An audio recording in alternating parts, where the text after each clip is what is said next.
मैं पूछना चाहता हूँ वो 56 इंची का सीना जो 2013 के अंदर चिल्ला चिल्ला कर बोल रहा था कि हम पाकिस्तान के टुकड़े कर देंगे, हम पाकिस्तान को खत्म कर देंगे, आज पाकिस्तान का क्या कर पाए? जब से इनकी सरकार आई है, जब से आप रिकॉर्ड उठा के देख लिए कि कितने हमारे सैनिक मारे जा चुके। पहले पुलवामा, फिर उरी, फिर पठानकोट और फिर पहलगाम। चार देश के मजबूत प्रधानमंत्री जो कहते हैं कि आज देश मजबूत हाथों में है और चार ऐसे हादसे हो जाते हैं, उसके बाद भी सीख नहीं लेते। मैं पूछना चाहता हूँ, देश का प्रधानमंत्री कमजोर है, उसके बस की नहीं है देश चलाना। लोग सन्न हो चुके हैं, देश के अंदर हिंदू मुस्लिम चलाया जा रहा है। कई सालों से हम देख रहे हैं कि ये जो चाइना है या पाकिस्तान है, ये हर तरीके से कोई ना कोई मंसूबा खड़ा करते हैं हमारे मुल्क में परेशानी करने का या यहाँ के लोगों को तकलीफ पहुँचाने का।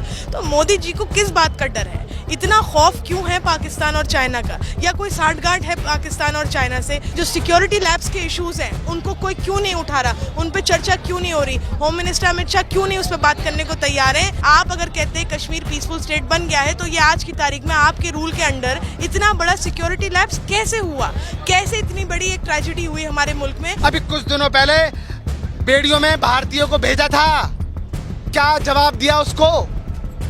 पासपोर्ट रैंकिंग में देखिए कहां से कहां पहुंच गए हम, भुखमरी में कहां से कहां पहुंच गए हम, कहां जवाब दे रहे हैं? ये जनता चाहती है कि ये गूंगा बहरा कुछ बोले। जनता चाहती है कि मुंह से दो शब्द बोले। जो शहीद हुए 28 लोग, जिनके परिवार के किसी 2 दिन पहले शादी हुई है, कोई सालगिरह मनाने आया, कोई एनिवर्सरी मनाने आया, तो मोदी जी को तो चुनाव पहले दिखता है। बिहार में चुनाव है, बिहार का चुनाव कैसे जाने देंगे? मरता है तो कोई मरे, लेकिन हमको पहले चुनाव देखना है। नमस्कार, बहुत स्वागत है आप सभी का। कश्मीर के पहलगाम में जिस तरह से आतंकी हमला हुआ, इस आतंकी हमले से पूरा देश जो है वो गुस्से में है और गम में है। इसको लेकर कांग्रेस पार्टी के तमाम जो आज कार्यकर्ता हैं वो दिल्ली में इकट्ठा हुए हैं, एक कैंडल मार्च निकालेंगे। गुस्सा तो है ही, लेकिन सरकार से सवाल भी हैं। सवाल ये है कि आखिर सुरक्षा में इतनी बड़ी चूक कैसे हो गई और कहाँ गया वो 56 इंच का सीना जो ये दावे करता था कि हमने आतंकवादियों की कमर तोड़ दी है। बहुत सारे लोग आपको यहाँ पर तस्वीरों में दिखाई देंगे, एक एक करके सबसे बातचीत करेंगे और ये समझने की कोशिश करेंगे कि जो कश्मीर में ये आतंकी हमला हुआ, एक तरफ तो भारतीय जनता पार्टी ये कहती थी कि हमने आतंकवाद की कमर तोड़ दी है, अब आतंकियों की हिम्मत नहीं है कि वो सर उठाएं और भारत पर हमला करें, लेकिन जिस तरह से ये हमला हुआ इस पर क्या कहेंगे? देखिए, बहुत दुख वाली घटना थी और इतनी बड़ी दुख की घटना होने के बाद भी अपनी कमियों को छुपाने के लिए भारतीय जनता पार्टी लगी पड़ी है। उन्हें ये शर्म नहीं आ रही कि कौन लोग वो मरे हैं, वो इस देश के भारतीय थे भाई। ना हिंदू, ना मुसलमान, ना सिख, ना ईसाई, इस देश के नागरिक थे। उनको चुन चुन के जो मारा गया, उसके लिए हम पूछना चाहते हैं कि सरकार जो विफल रही है कि वहां पर सरकार सुरक्षा नहीं दे पाई। आज गृह मंत्री जी अपनी घटना को छुपाने के लिए, अपनी कमियों को छुपाने के लिए वहां जाके दिखाना चाह रहे हैं। मैं पूछना चाहता हूं वो 56 इंची का सीना जो 2013 के अंदर चिल्ला चिल्ला कर बोल रहा था कि हम पाकिस्तान के टुकड़े कर देंगे, हम पाकिस्तान को खत्म कर देंगे, आज पाकिस्तान का क्या कर पाए? कब से? जब से इनकी सरकार आई है, जब से आप रिकॉर्ड उठा के देख लिए कि कितने हमारे सैनिक मारे जा चुके हैं। लेकिन मोदी जी ने इस मामले को बहुत गंभीरता से लिया। वो अपनी विदेश की ट्रिप कैंसिल करके आए, बिहार की धरती से पाकिस्तान को इतना करारा संदेश दिया उन्होंने। बहुत बढ़िया, बाहर से तो आ गए, लेकिन बिहार में जाके अपना वोट बैंक बचा रहे हैं। आपको तो पहले उन गरीबों के, उन जो सैनिक जो वहां लोग मरे हैं, उनके परिवारों से मिलना चाहिए था, लेकिन आपको उनके परिवारों का दर्द नहीं है। आप टीवी पर आके सिर्फ दिखाना चाहते हैं कि मैं इन हिंदुस्तान वासियों के साथ हूं, लेकिन उनके साथ खड़ा नहीं। अरे आपको जाना चाहिए था। हम यही तो पूछ रहे हैं आपसे। हम ये कह रहे हैं वो 56 इंची का सीना कहां चला गया? अरे आप कहते थे वो 1 मारेंगे, मैं 10 मारूंगा। हम आपको कह रहे हैं कि पाकिस्तान को खत्म करिए। क्यों पाकिस्तान को खत्म नहीं करा जा रहा? क्यों पाकिस्तान के ऊपर अटैक नहीं किया जा रहा? अरे एक ही वो शेरनी थी इस देश की, इंदिरा गांधी महिला जो प्रधानमंत्री रही, जिसने अपने सीने पे गोलियां खाई, उसी महिला ने 1976 के अंदर पाकिस्तान की सेना के घुटने टिका दिए थे। भारत के पास भी तो मोदी जैसा आदमी है ना। अमित शाह कहते थे कि 370 हटने के बाद किसी की हिम्मत नहीं होगी कि पाकिस्तान में पर मार पाए। आपके सामने है ना। अरे रोज हमारे लोग, रोज हिंदुस्तान के लोग मार रहे हैं, आतंकवाद बढ़ता जा रहा है। कहाँ आतंकवाद खत्म हो गया मेरे भाई? मुझे एक जगह दिखा दीजिए आतंकवाद खत्म हो गया हो। अगर आतंकवाद खत्म हो गया होता तो इतना बड़ा हादसा नहीं होता। आज जो 2 दिन से वीडियो चल रही थी, जो आज लोग वहां से वापस आ रहे, जरा उनसे हाल पूछ लीजिए। इस सरकार ने उनसे पैसे खाने तक का काम किया है। वहां से फ्लैट दिल्ली तक नहीं आ पा रही, फ्लैट को लेट किया जा रहा है, रोका जा रहा है। लोग बता रहे चैनलों पे, आपके नेशनल चैनलों पे चल रहा है, जो एयरपोर्ट पे लोग खड़े हैं, वो कह रहे हैं कि हमारे को वहां से एयरपोर्ट पहुंचाया गया। हमने कहा दिल्ली कश्मीर से सीधे दिल्ली की फ्लाइट जो आती है वो 25,000 में थी, उन्होंने 25,000 दे दिए। कहते हैं जी 5 घंटे और लेट है, उनसे फिर 20,000 मांगे गए। एक 45,000 50,000 रुपए दे के लोग वहां से आ रहे हैं। ये सरकार निकम्मी क्या कर रही थी? वो कह रहे हैं कि हम करारा जवाब देंगे। मोदी जी ने बिहार की धरती से कहा है और दुनिया को भी ये संदेश भेजा है कि हम छोड़ेंगे नहीं। कब देंगे? अभी कुछ और चाहते हैं क्या इस देश के अंदर? कब देंगे? अरे हम तो सारे आपके साथ खड़े, 140 करोड़ देशवासी आपके साथ खड़ा है, पूरा हिंदुस्तान आपके साथ खड़ा है। घटना को जो हिंदू मुस्लिम का रंग दे दिया बीजेपी ने, जो इस पर राजनीति करने लगे बीजेपी के लोग, इस पर क्या कहेंगे आप? ये बहुत बड़ा आपने सवाल अच्छा करा। देखिए पाकिस्तान की मानसिकता है। आप देखते हैं कि जब भी कुछ वारदात होने वाली होती है तो हमारे देश के प्रधानमंत्री जी कहीं पहुंचे हुए होते हैं।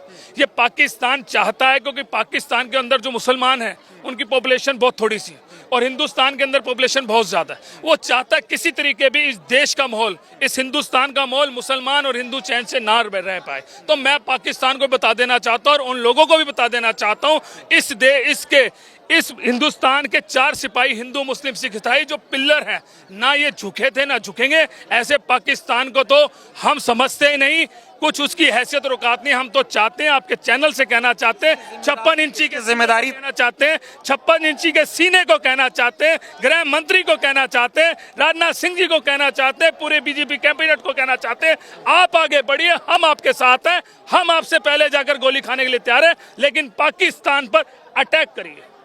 अमित शाह को इस्तीफा देना चाहिए, इस मामले की जिम्मेदारी लेना चाहिए, क्योंकि कमी और पेशी उनकी सामने आ रही। हम इस्तीफा मांगने के लिए तैयार बैठे। जो हमला हुआ पहलगाम में, उसके बाद क्या लगता है सरकार की कुछ जिम्मेदारी तय होनी चाहिए इस पे?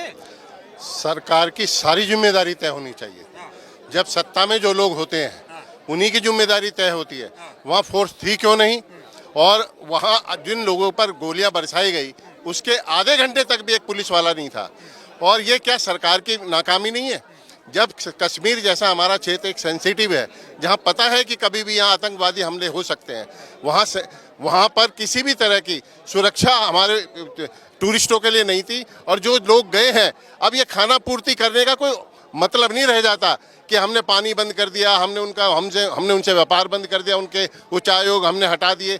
इस चीज़ों से कोई फर्क नहीं पड़ता, इस पे तुरंत कार्रवाई होनी चाहिए थी। वो आते हैं, कह रहे ना बिहार की धरती से संदेश दिया, कोई छोटी बात की धरती से वो ये संदेश देने गए थे कि देखिए, वो हिंदू मुस्लिम हमेशा करते आए हैं कि वहाँ पर वो चुनाव प्रचार के लिए अपने गए थे। उनका एक मोटिव मिल गया कि देखिए धर्म पूछ के मारा जा रहा है, उनको फिर हिंदू मुस्लिम का एक मुद्दा मिल गया। ऐसा लगता है कि इसमें भी कोई साजिश है बीजेपी सरकार की, क्योंकि पुलवामा में यही हाल हुआ। जिस समय 44 जवान शहीद हुए, वहां भी इसी तरह से पहले चौकी हटाई गई और आरडीएक्स वहां घूम रहा है 3 दिन से। राज्यपाल इनको खबर दे रहा है, उसके बावजूद उन 44 जवानों के शहीद पर वोट मांगने का काम इन्होंने 2019 में किया। समझ नहीं रहा है क्या मोदी जी से? मोदी जी से कुछ नहीं समझ रहा सिवाय चुनाव प्रचार और किसी तरह से सत्ता हथियाना, सत्ता लेना, सत्ता खरीदना, विधायक खरीदना, सांसद खरीदना। हम सत्ता में बने रहे, क्योंकि जिस 56 इंच वाला सीने वाला प्रधानमंत्री है, पाकिस्तान की कमर तोड़ देगा, एक सिर के बदले 100 सिर लाने की बात करते थे ना मोदी। तोड़ने वाले तो चले गए जब श्रीमती इंदिरा गांधी ने अमेरिका को चुनौती दे दी थी। वो हुआ करती थी कमर तोड़, उस समय हुआ करती थी चुनौती। ये जो 56 इंच का जो सीना है वो मात्र सुगड़ के 5 इंच का रह गया है। ये तो कहने की बातें हैं। इनसे ना महंगाई संभल रही, ना गरीबी संभल रही, ना रोजगारी संभल रही, इनसे किसी भी तरह का कोई चीज। हाँ, अडानी। मोदी जी कश्मीर गए क्यों नहीं, उन लोगों से मिलने, उन पीड़ितों से मिलने क्यों नहीं गए? क्योंकि वहाँ के जो लोग हैं मोदी जी को, शाह को उल्टा भगा देते। उन्हें पता था अगर जो जाते तो इनकी वहाँ पोल खुलती, क्योंकि ऐसा लगता है कहीं ना कहीं एक साजिश के तहत वो लोग मारे गए हैं। सर्वदलीय मीटिंग हुई, उसमें अमित शाह ने अध्यक्षता की उसकी, लेकिन नरेंद्र मोदी उस मीटिंग में नहीं बैठे। इतिहास में पहली बार हुआ है कि कोई आतंकी हमला हो, ऑल पार्टी मीटिंग हो, उसमें देश का प्रधानमंत्री ना हो। छोटा मोटा आतंकी हमला नहीं हुआ, 28 लोग मारे गए हैं। जो शहीद हुए 28 लोग, जिनके परिवार के किसी 2 दिन पहले शादी हुई है, कोई सालगिरह मनाने आया, कोई एनिवर्सरी मनाने आया। तो मोदी जी को तो चुनाव पहले दिखता है। बिहार में चुनाव है, बिहार का चुनाव कैसे जाने देंगे? मरता है तो कोई मरे, लेकिन हमको पहले चुनाव देखना है। मोदी जी को चुनाव देखना है। दावे फर्जी थे आतंकवाद को लेके मोदी। बिल्कुल फर्जी है। ना कश्मीर में आतंकवाद खत्म हुआ है। हाँ, कांग्रेस के समय में हमेशा आर्मी हुआ करती थी, हमेशा कांग्रेस ने संभाला है। छोटे मोटे जब भी हमले हुए तो कांग्रेस ने तुरंत आर्मी को आदेश दिया और वहां पे उनको निकाल के घरों से मारा है। जवाबदेही किसकी तय होगी? अमित शाह को इस्तीफा देना चाहिए, मोदी को इस्तीफा देना चाहिए? अमित शाह गृह मंत्री है, गृह मंत्री होने के नाते उन्हें ये कहना चाहिए कि मैं इस जिम्मेदारी की घटना अपने ऊपर लेता हूं और अपना इस्तीफा देता हूं। लेकिन देखो, क्योंकि उन्हें तो सत्ता प्यारी हो, तो सत्ता के लोलुप है, उनको सत्ता के अलावा दिखाई क्या देता है? उन्हें तो इलेक्शन दिखाई देता है ना। लेकिन मोदी जी कह रहे पहलगाम का करारा जवाब मिलेगा, ऐसा जवाब मिलेगा कि आतंकियों ने सोचा भी नहीं होगा। ऐसे छोटे मोटे स्ट्राइक करने से कोई जवाब नहीं मिलने वाला है। सबसे पहले आपने अभी जैसे पूछा कि भाई जवाबदेही तय होनी चाहिए। इस टाइम पे गृह मंत्री अमित शाह जी हैं और रक्षा मंत्री इस टाइम राजनाथ सिंह जी हैं। राजनाथ सिंह को भी, क्योंकि सेना राजनाथ सिंह के अध्यक्षता में है, वो उसके अध्यक्ष हैं, तो उनको भी इस्तीफा देना चाहिए। पहले पुलवामा, फिर उरी, फिर पठानकोट और फिर पहलगाम, चार देश के मजबूत प्रधानमंत्री जो कहते हैं कि आज देश मजबूत हाथों में है, और चार ऐसे हादसे हो जाते हैं, उसके बाद भी सीख नहीं लेते। और पाकिस्तान आज क्या कारण है कि पाकिस्तान को बुला करके इनको जो है उरी का और वो पठानकोट का जो है वो उनके क्या नाम है जो मुआयना कराना पड़ता है। ये भी देश में पहली बार ऐसा हुआ। एक रेल और प्रधानमंत्री है देश, हाँ जी बिल्कुल, प्रधानमंत्री कमजोर प्रधानमंत्री है। कमजोर प्रधानमंत्री नहीं होते अगर इन्होंने बोला था डिमोटलाइजेशन में कि जी हम जो है आतंकवादियों की हमने कमर तोड़ दी है, नोटबंदी हो जाएगी तो हो जाएगी, सब कुछ हो जाएगा। थोड़े दिनों बाद नए नोट भी आ गए मार्केट में और नोट सारा कुछ हो गया। ये नोट की कुछ उससे कुछ भी हासिल नहीं हुआ। आतंकवाद पे कोई ठोस कदम उठा नहीं पाई मोदी सरकार। बिल्कुल मोदी सरकार जो है इसका फेलियर है। अगर ये आतंकवादियों पे अगर सही कदम उठाते तो आज ये हालत नहीं होती। वो पाकिस्तान जिसकी कमर टूटी हुई है, फिर भी वहाँ पे 4 लोग आकर के यहाँ पे, और मैं आपके चैनल के माध्यम से मैं मेन स्ट्रीम मीडिया को भी ये कहना चाहता हूँ कि जो आजकल ये चाटुकारिता वाले जो ये पत्रकारिता कर रहे हैं उसको वो छोड़ दें। इस देश का इतिहास और 140 करोड़ जनता आने वाले समय में कभी माफ नहीं करेगी। पहलगाम में जो हमला हुआ, 28 नागरिकों की मौत हो गई। प्रधानमंत्री उस दौरान विदेश में थे। जब वो देश में आए, ऑल पार्टी मीटिंग हुई, ना वो उसमें शामिल हुए, ना वो कश्मीर के पीड़ितों से मिलने गए। वो गए बिहार, रैली को उन्होंने संबोधित किया। क्या कहेंगे आप जो चल रहा है इस पूरे मामले पर? देखिए, बीजेपी जिस तरीके से हमारे देश में ये बहुत ही तकलीफदेह और दर्दनाक हमला हुआ है, और देखिए जहाँ तक कि जो रिसर्च हो रही है या जो डिटेल्स निकल रही हैं उससे साफ जाहिर है कि कहीं ना कहीं पाकिस्तान का इन्वॉल्वमेंट था इसमें। मैं एक बात ये कहती हूँ कि लगातार कई सालों से हम देख रहे हैं कि ये जो चाइना है या पाकिस्तान है, ये हर तरीके से कोई ना कोई मंसूबा खड़ा करते हैं हमारे मुल्क में परेशानी करने का या यहाँ के लोगों को तकलीफ पहुँचाने का। तो मोदी जी को किस बात का डर है? इतना खौफ क्यों है पाकिस्तान और चाइना का? या कोई साठगांठ है पाकिस्तान और चाइना से? कोई सुपारी ले रखी है क्या मोदी जी ने चाइना और पाकिस्तान से कि वो उन पे एक्शन लेने की बजाय अपने ही मुल्क में डिवीजन करने का काम कर रहे हैं? आज की तारीख में आपको कश्मीर जाना चाहिए था। आज राहुल गांधी जी फौरन जैसे वापस आए वो फौरन पहुंचे उन लोगों से मिलने के लिए। मोदी जी को क्या ये चीज़ शोभा नहीं देती थी कि वो पीएम होने के नाते वहां के लोगों से जाके मिलते, उनसे मुलाकात करते, उनका दर्द बांटते, उनकी तकलीफ बांटते? जो सिक्योरिटी लैब्स के इशूज़ हैं उनको कोई क्यों नहीं उठा रहा? उन पर चर्चा क्यों नहीं हो रही? होम मिनिस्टर अमित शाह क्यों नहीं उस पर बात करने को तैयार हैं कि ऐसा टूरिस्ट स्पॉट जहाँ भारी तादाद में टूरिस्ट मौजूद था, जहाँ पे बाय रोड आप नहीं जा सकते, या तो आप पोनीस पे जा सकते हैं या पैदल जा सकते हैं, ऐसी जगह पर। और कश्मीर आप कहते हैं, एक टाइम था जो आप कहते थे कि कश्मीर में टेररिज्म पनपता है, आज आप कहते हैं कि हमारी सरकार ने आगे कश्मीर को पीसफुल बना दिया है। पहले तो आप अपना स्टैंड क्लियर करिए। आप अगर कहते हैं कश्मीर पीसफुल स्टेट बन गया है, तो ये आज की तारीख में आपके रूल के अंडर इतना बड़ा सिक्योरिटी लैप्स कैसे हुआ? कैसे इतनी बड़ी एक ट्रेजेडी हुई हमारे मुल्क में?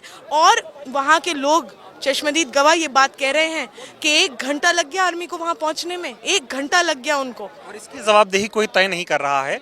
लेकिन मोदी जी को चुनाव की बहुत चिंता है। बिहार में रैली करने गए वो, जब पुलवामा हुआ तब भी उन्होंने रैली के मंच से वोट मांगा। अब पहलगाम हुआ है तब भी वो बिहार में रैली कर रहे हैं, लेकिन पीड़ितों से मिलने गए नहीं। देखिए, मेरा ये मानना है कि कहीं ना कहीं जो भी इस तरीके की ट्रेजेडी होती है, ये एक सोची समझी साजिश के तहत हो रहा है। इसमें चाहे दूसरे मुल्क का हाथ हो या जो अपनी ही सरकार है उनकी कमियां हो, कहीं ना कहीं मुझे लगता है इन्होंने सुपारियां ले रखी हैं दूसरे मुल्कों से अपने ही मुल्क को बर्बाद करने की। ये तो देश छोड़ के भाग जाएंगे, कुछ सालों में, लेकिन इस मुल्क को ये तबाह करने की पूरी साजिश इनकी रची जा रही है।